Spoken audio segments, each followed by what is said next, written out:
Hello and welcome to 4-Colour Celluloid. I'm Led Sharp, and in this inaugural episode I'll be explaining what this playlist is all about. Live action, feature length, comic book adaptations, or just comic book adaptations for short. Now, I have a very strict set of criteria for how I'm going to be reviewing them, mainly because the main purpose of these videos is to see how well the comics are adapted to films, as well as looking at the films on their own merits, but they are comic book adaptations, and using those criteria, how well they're adapted will be a part of the review. Now, I won't be covering animated films or TV shows or computer games, and I'll be going into that during the course of this video as I explain the criteria for review. That's not to say I won't be covering them, but they'll get their own playlist and I won't be going into greater detail. So, for example, I won't be doing an episode by episode review of Agents of S.H.I.E.L.D., but I will cover maybe a season or maybe even the whole thing in a big special or something like that. I might do playthroughs of some of the games. I actually really love computer games, but the criteria for reviewing a computer game, for example, will be radically different from reviewing a film.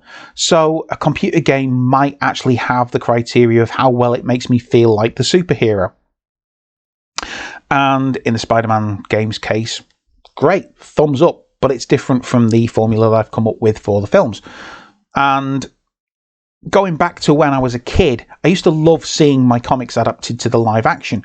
So that's kind of where it comes from. That's kind of like my second love of the medium, if you see what I mean.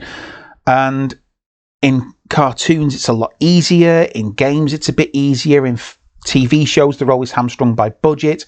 So films are where it's at for me when it comes to adapting comics. And so I thought I would do 4-Colour Celluloid just to see how well the comics I love are adapted into films that I might love or might not love. Right, 4-Colour Celluloid is all about comic book adaptations to film. In order to qualify for a review, the comic adaptations have to follow certain criteria. 1. The film has to be primarily live action. Animated films are always valid. Spider-Verse was a masterpiece, but they have an unfair advantage in adapting comics in terms of design and suspension of disbelief. 2.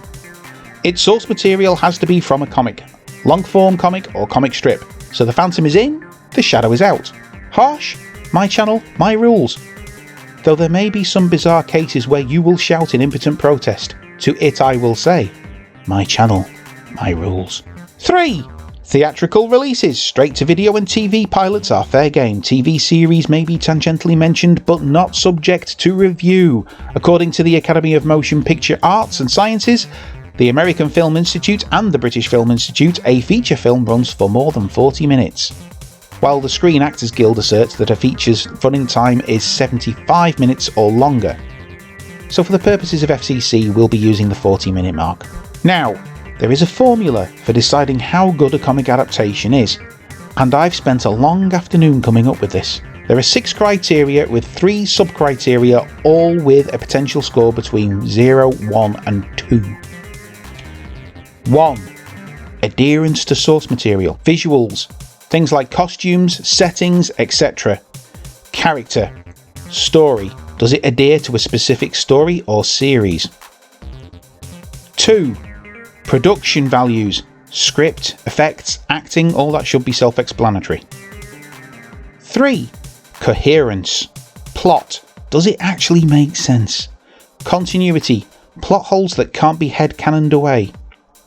Cast and crew are the people who made it up to the job.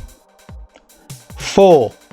Did I laugh with it, at it, or not at all? In fairness, this criteria is more appropriate emotional response. After all, V for Vendetta is hardly a laugh riot. 5. Did it make me want to buy the comic? Interested in the comic? Not really give a hoot about the comic. 6. Would you buy it? First hand? Second hand? Wouldn't accept it as a present. There's a potential for 24 points, and it must be noted that consideration of when the film was made and a fair note of its budget must be taken into account. So let's say I review Superman the movie, with its tagline, "You will believe a man can fly." Yes, in 1978 I definitely would have, and I will allow it to be the benchmark of that period's effects. But Superman 4: The Quest for Peace can do one. There's also something to be said for a bit of heart and soul versus the cynicism of the Hollywood machine. Visually, a degree of artistic flair has to be taken into account. I personally always thought Thor's costume was a little over-designed in the chest plate, but it's primarily blue, there's many design aspects from the comic, and Asgard looks like Kirby rose from the grave for one last creative outburst. With all the redesigns over the year in the Thor's comics, I'd argue a straight 2 on that scale. A film also can't be punished for not adapting a single story or series directly. They are different mediums after all, and some give has to take. But let's look at Watchmen. Visually, it might get a 2, but adherence would get a 1 because Snyder clearly doesn't understand the source material, and this would be explained in the review episode. So there you have it. Those are the criteria for the formula for 4-colour celluloid. So there you have it. Now, as I said, I probably will cover things like games and TV shows and animated movies, but I will give them their own playlist under the 4-colour celluloid banner. And as I said, they will be one-off playthroughs, or I'll cover a season or a whole series or something like that when it comes to that. And I will probably wind up giving them their own criteria as well, purely for that episode.